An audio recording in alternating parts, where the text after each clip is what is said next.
श्री स्वामी समर्थ. अक्षय तृतीयेच्या दिवशी या 5 वस्तू घरी आणा, तुम्हाला होईल आर्थिक लाभ. चला मित्रांनो, आपल्या या व्हिडिओमध्ये तुमचं स्वागत आहे.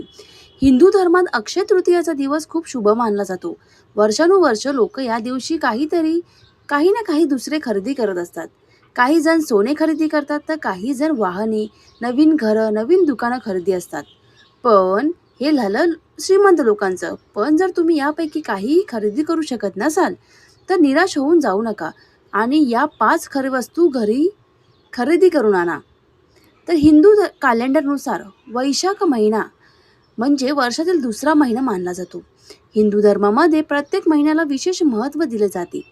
वैशाख महिन्यातील शुक्ल पक्षातील तिसरा दिवस अक्षय तृतीया किंवा आखात तीज म्हणून ओळखला जातो.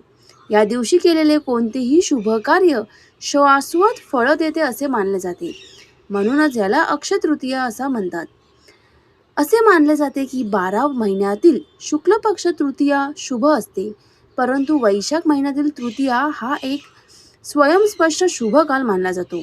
अनेक जण वैशाख महिन्यामध्ये अक्षय तृतीया साजरी करतात. अक्षय तृतीयेच्या दिवशी शुभ कार्य केल्यामुळे त्या कामामधील सर्व समस्या दूर होण्यास मदत होते. तर मित्रांनो, अक्षय तृतीया हा एक अतिशय शुभ मुहूर्त आहे आणि या दिवशी कोणतेही काम पंचांग न पाहता करता येते. या दिवशी लग्नसुद्धा तुम्ही करू शकता. गृहप्रवेश, मुंडन, नामकरण, भूमिपूजन इत्यादी कोणतेही शुभ कार्य शुभ मानले जाते. यासोबत या दिवशी कपडे, दागिने, घर, फ्लॅट, वाहन इत्यादी सुद्धा खरेदी करणे देखील शुभ मानले जाते. परंतु जे या मोठ्या वस्तू खरेदी करू शकत नाहीत, त्यांनी निराश होऊ नये. फक्त या 5 वस्तू खरेदी करा आणि त्या घरी आणा. तुमच्या घरात लक्ष्मी सतत नांदत राहील. तर पहिली गोष्ट आहे अक्षय तृतीयेच्या दिवशी कापूस. कापूस म्हणजे आपलं देवघरात आपण यूज करतो तो.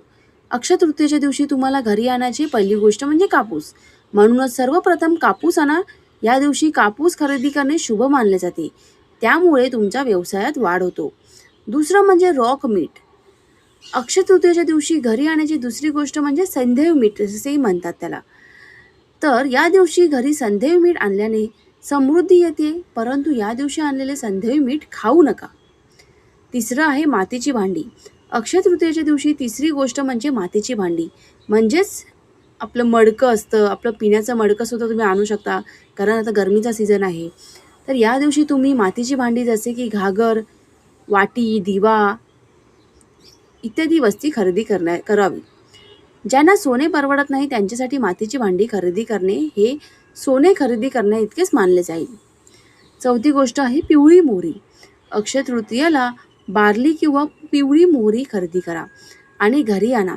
असे म्हटले जाते की बार्ली किंवा पिवळी मोहरी खरेदी करणे म्हणजे सोने आणि चांदी सारख्या धातू खरेदी करणे इतकेच फायदेशीर आहे. पाचवी गोष्ट म्हणजे जी लक्ष्मीला आवडते ती गोष्ट म्हणजे कवडी. अक्षय तृतीयेच्या दिवशी कवडी खरेदी करणे हे देखील शुभ मानले जाते. असे मानले जाते की देवी लक्ष्मी देखील कवडीच्या शंखासह तुमच्या घरी येते, कारण देवीला कवडीचे शंख खूप आवडतात. या दिवशी 11 कढई खरेदी कराव्यात. त्या दिवशी 11 कवडी खरेदी कराव्यात. त्या लाल कपड्यात गुंडाळाव्यात आणि त्या देवी लक्ष्मीला अर्पण कराव्यात. म्हणजेच आपल्या घरातले देवारा असेल, जिथे आपण देवी लक्ष्मी असते, देवी अन्नपूर्णा असते, तिथे तुम्ही लाल कपड्यामध्ये 11 कवडी खरेदी करून ठेवले तरी शुभ मानले जाते. नंतर दुसऱ्या दिवशी त्या कवडी तुमच्या तिजोरीमध्ये ठेवा आणि दिवाळीच्या दिवशी तुम्ही त्याचा पूजा करा. तर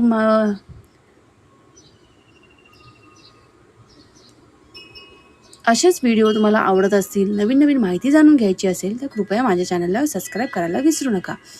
व्हिडिओ आवडला असल्यास कमेंट करून मला नक्की कळवा आणि सगळ्यांना ॲडव्हान्स अक्षय तृतीयेच्या भरपूर शुभेच्छा. धन्यवाद. श्री स्वामी समर्थ.